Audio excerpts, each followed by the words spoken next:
Right, the curve C has equation as follows, right? And then it says show that dy dx is equal to this, right? And then part B, find the coordinates of each of the points on C where the tangent is parallel to the y-axis. Okay, so in this case now, of course, we need to differentiate this first, okay, because there's a product. So we'll do this over here. 3x squared y, well, u is equal to 3x squared. V is equal to y, so that means du dx is equal to 6x, and dv dx is equal to, well, y becomes 1 times dy dx. Okay, so you do the v du dx, which is 6xy, plus u dv dx, which is plus 3x squared dy dx. Okay, so back to this then, differentiated with respect to x. So that becomes 4x cubed. This we've already done, which is down here, plus 6xy plus 3x squared dy dx. And then this becomes minus 4y dy dx. Okay, equals 0. When you differentiate 34, you get 0. So now, factorize this here. Okay, we'll have 3x squared minus 4y dy dx. Okay, and we take all the other stuff over the other side, so minus 4x cubed minus 6xy. Right, and then you've got dy dx equals minus 4x cubed minus 6xy all over 3x squared minus 4y. If we look at the answer there, it is pretty much what we've got. Obviously, there's negatives on the top here, which isn't in place here, and then these are the wrong way around. What we can do, okay, is just change the signs on the top and change the signs on the bottom. Okay, we're allowed to do that. It's as if I'm going to divide the top by minus 1, but as long as I divide the bottom by minus 1 as well, we're okay. So that will become 4x cubed plus 6xy. Do the same to the bottom, so you get 4y minus 3x squared. Okay, so job done. We've got answer for A there. Part B, it says find the coordinates of each of the points on C where the tangent is parallel to the y-axis. Now this time, right, you do I dx. Okay, we'll see it's important here. If it's parallel to the y-axis, then suppose this is my curve. Dy dx would be at this particular point here.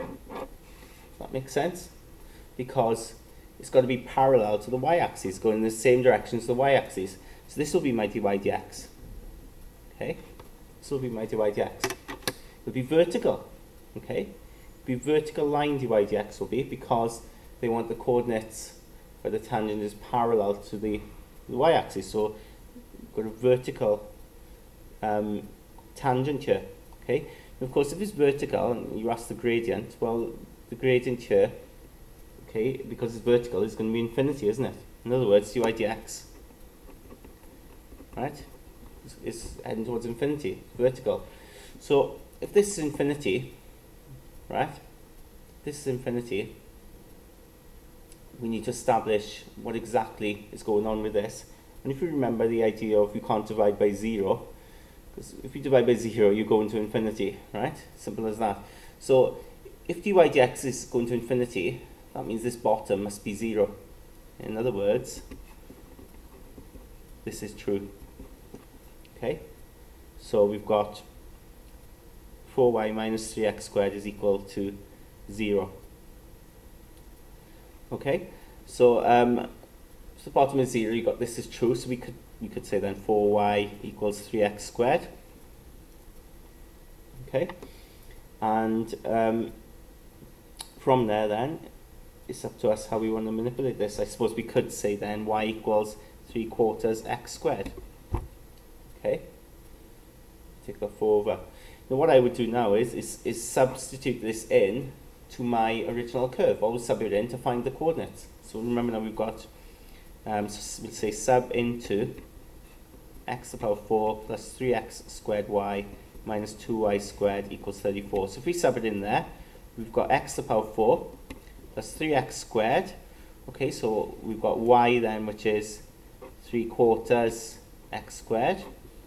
Take away 2, y squared. So y, of course, is 3/4 x squared, and we've got to square all that, right? Take note of that, because it's y squared. So I'm squaring all that, and that equals 34.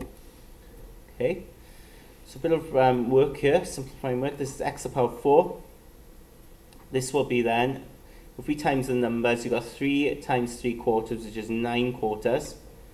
And then times the x is x squared times x squared is x to the power 4. You've got to square this, so you've got to square everything in here. So that'll be 9/16 when you square that, won't it? 9/16. And then you've got to times it by 2. So that'll be 18/16. Let's do that on the calculator, right? So you've got 2 times 3/4 squared. Let's just do it like that so it's all done for us. Okay, and that will be simplified then 9/8. Okay, so we minus 9/8. Of course, x squared and then squaring it. When you raise one power to another, you've got to times them, so it'll be x to the power 4, and that equals 34. Now what's nice here is all of these are x to the power 4. Okay, so we could simplify this. So we'll have something x to the power 4. All you've got to do is put these together, and now of course in front of the x to the power 4 is just 1, isn't it? Yeah, there's nothing there, so we can think of that as 1. So you've got 1 plus 9/4. Okay, take away 9/8. That's 17/8. X to the power 4, which equals 34. X to the power 4 then, do 34 divide by 17/8. Okay.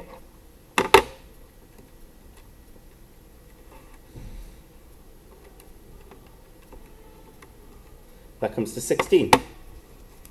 Okay. So x to the power 4 is 16. Okay, let's get the answer on that. And of course, to get x, you've got to do the 4th root. Okay. 16, so you might know where that is.